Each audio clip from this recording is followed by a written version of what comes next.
ভাগ্যে জয় ভাগ্যে ক্ষয়, ভাগ্যের সাথে টক্কর হয়।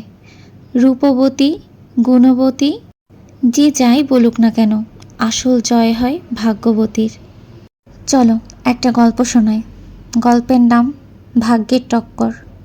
এক গ্রামে দুই মেয়ে ছিল, মায়াবতী আর গুণবতী। মায়াবতী ছিল রূপে অপরূপা, যার হাসিতে সকলে মুগ্ধ হতো।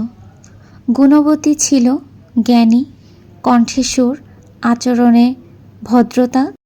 গ্রামের সবাই তো প্রশংসা করত।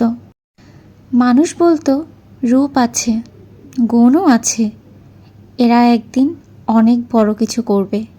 কিন্তু জীবনের পথে হঠাৎই দেখা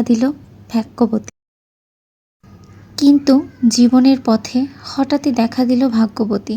ভাগ্যবতী ছিল সাধারণ চেহারার, না খুব রূপ ছিল, না তেমন প্রতিভা। তবুও একে একে সুযোগ, সহায়তা, সৌভাগ্য সব যেন তার দোরগোড়ায় এসে হাজির হতে লাগলো। মায়াবতী সুন্দরী হলেও জীবনের ঝড় সামলাতে পারেনি।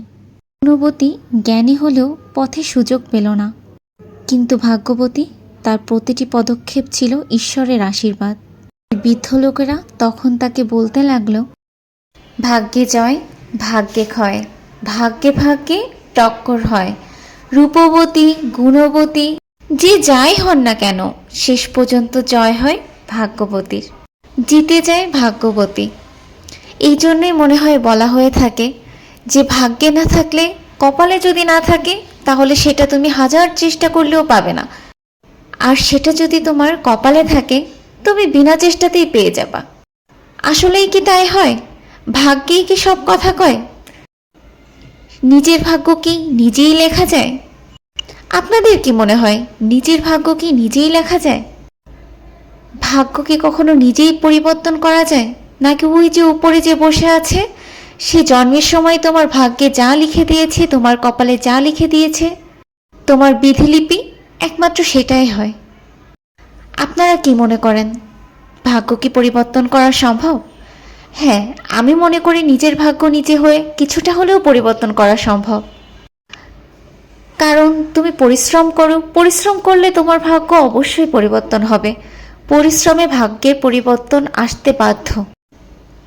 সময় ভাগ্যের দোহাই না দিয়ে, ভাগ্যের দোষ না দিয়ে নিজে কিছু চেষ্টা করো, নিজে জীবনে কিছু করো, দেখবে তুমি জীবনে অনেক কিছু করতে পেরেছ। তো আপনাদের এই গল্পটা কেমন লাগলো আমাকে কমেন্টে জানাতে পারেন। আর এই যে খিচুড়িটা কেমন লাগলো সেটাও জানাতে পারেন। আর কে কতটা ভালো করে ডিম ছুলতে পারেন আমাকে একটু টিপস দিতে পারেন, কারণ আমি ডিম ছোলাতে একদম অনভিজ্ঞ, ডিম ছুলতে পারি না।